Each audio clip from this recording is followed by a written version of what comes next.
आज का टॉपिक आज हम बात करने वाले हैं स्ट्रेस एंड डिप्रेशन के ऊपर, उसको कैसे मैनेज करना है।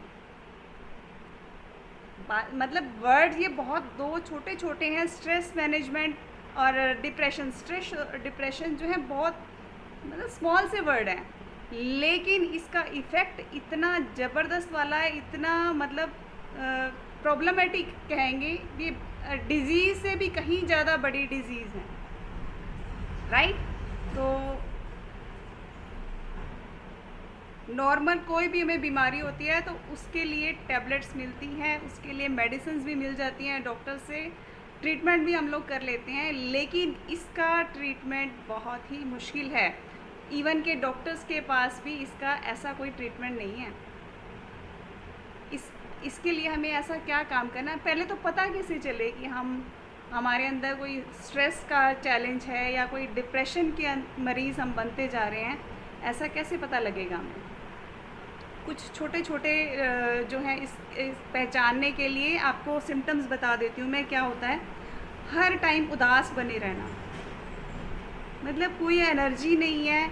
अब जैसे डांस वाला सॉन्ग भी चल रहा है तो हमारा डांस करने का मन नहीं करे, उदास बने रहना। दूसरा, सभी चीज़ों से हमारा इंटरेस्ट ख़त्म हो जाता है, तो कुछ भी चीज़ हमें एक्साइट नहीं करती, राइट।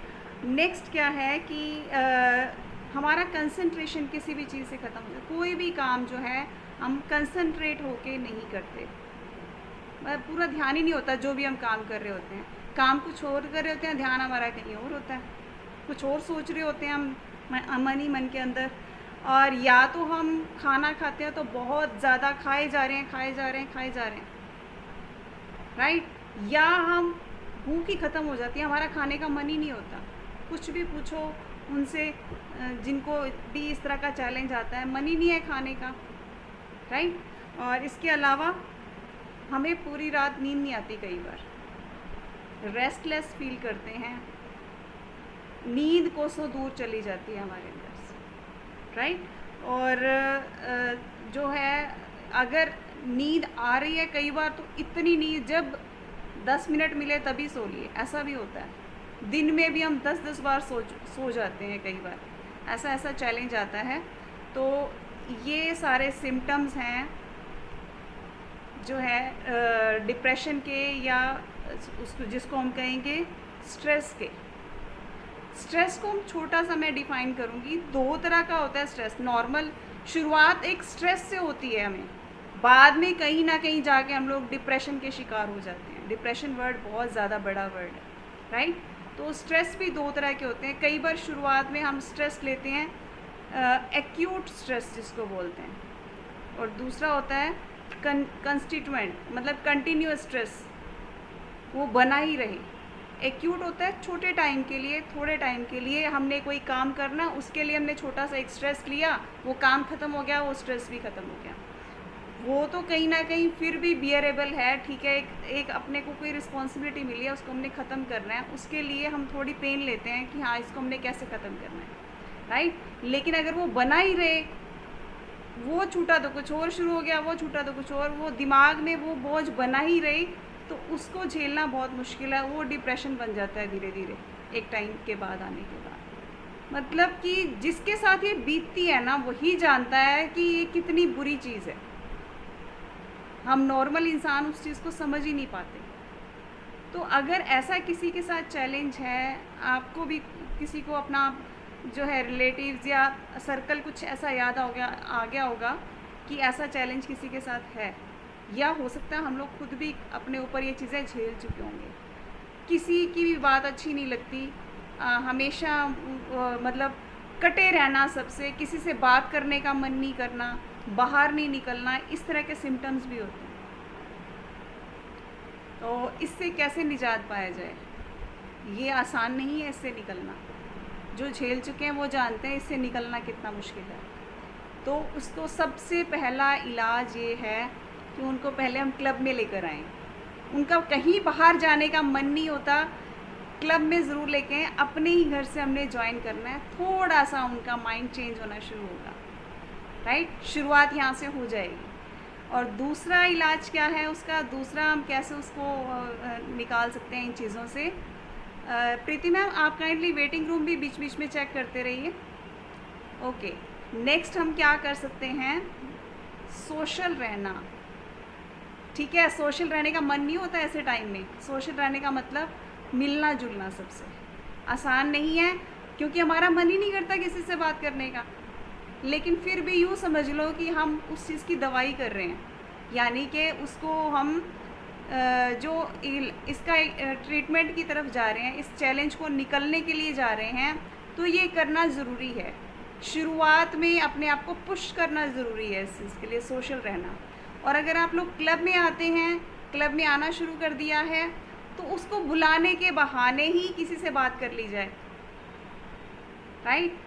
फिर हम धीरे धीरे क्या होगा, उसकी केयर करना शुरू कर देंगे, यानी कि अपने उस माइंड सेट से निकल के हम दूसरों के साथ मिक्सअप होना शुरू हो जाएंगे। कितना अच्छा जो है एक आइडिया मिल गया ना हम लोगों को, राइट। नेक्स्ट क्या है, ईट माइंडफुली। हमने सोच मतलब कि जो खा रहे हैं ध्यान उस पर लेके जाना, क्योंकि हम खा रहे होते हैं खाना या कोई भी चीज़, उसको एंजॉय नहीं कर रहे होते, सोच रहे होते हैं कुछ अलग से। उसने मुझे ये क्यों कह दिया, उसने मेरे साथ ऐसे क्यों ट्रीट किया, मुझे तो बहुत बुरा लग रहा है। मतलब सोच कुछ और रहे होते हैं, खा रहे होते हैं हम खाना। तो हमने क्या करना है, उसको माइंडफुली खाना है। मतलब कि जब इसको हम फोकस के साथ भी जोड़ सकते हैं, जो काम हम कर रहे हैं पूरा उसी पे ध्यान देना। खाना खा रहे हैं उसको भी पूरा एंजॉय करें, हम फ्रेश भी लेते हैं तो उसको भी एंजॉय करें, क्या टेस्ट है, क्या खुशबू है, क्या एंजॉय करते हैं हम इसको ना एक फ्रेश के साथ। तो जिसका अभी बचा हुआ है ना वो साथ साथ ख़त्म कर ले, क्योंकि अभी इसके बाद हमने नाश्ता भी करना है, ब्रेकफास्ट सबने एक साथ करना है, फिर उसको रेडी करने वाले हैं हम, राइट। हमने क्या करना है, कोई भी चीज़ लेनी है, इवन पानी भी हम पीते हैं, पानी में भी बहुत एनर्जी है, उसको भी हमने पूरा टेस्ट करके सिप सिप करके बड़े प्यार से पीना है, राइट।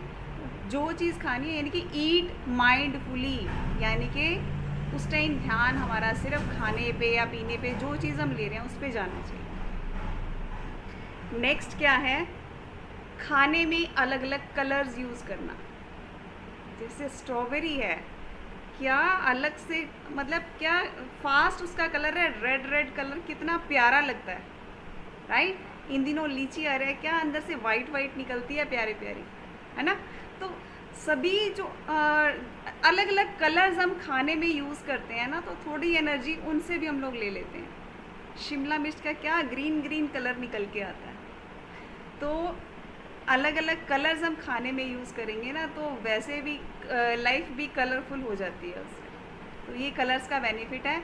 और जैसे जैसे वो अंदर जाते हैं, वो कलर्स अपना अलग अलग जा रहे हैं, तो अपना कमाल उन्होंने दिखाना है। हमारी जो है बॉडी भी कहीं ना कहीं, ठीक है, इतना नरिशमेंट नहीं है आज के खाने में, लेकिन कम से कम देखने में तो वो चीज़ कितनी प्यारी लग रही है ना, उसको अंदर लेके जाना कितना अच्छा लगता है, राइट। नेक्स्ट, पानी का इंटेक खूब करना है। कई बार पानी कम पीने से भी माइंड पे स्ट्रेस आता है। आप महसूस कीजिए, कई बार हम ना बहुत कहीं ना कहीं टेंशन में होते हैं, उस टाइम में साथ में पानी रख लीजिए, पहले उसको गौर से देखिए, क्योंकि उसमें भी एक एनर्जी है ना। तो फील कीजिए उसको, फिर उसको पीजिए। सिप सिप साथ लेते रहेंगे ना, तो आप फील करेंगे उस चीज़ से, जो माइंड में जो स्ट्रेस चल रहा है, जो सोच चल रही है, कोई गहरी सोच चल रही है जो हमें टेंशन दे रही है, उससे निकलना आसान हो जाता है। तो हमें पानी का इंटेक खूब करना है, ताकि जो हमारा डाइजेस्टिव सिस्टम अच्छा रहे। डाइजेस्टिव सिस्टम अच्छा रहेगा तो यहाँ से भी काम अच्छा होगा।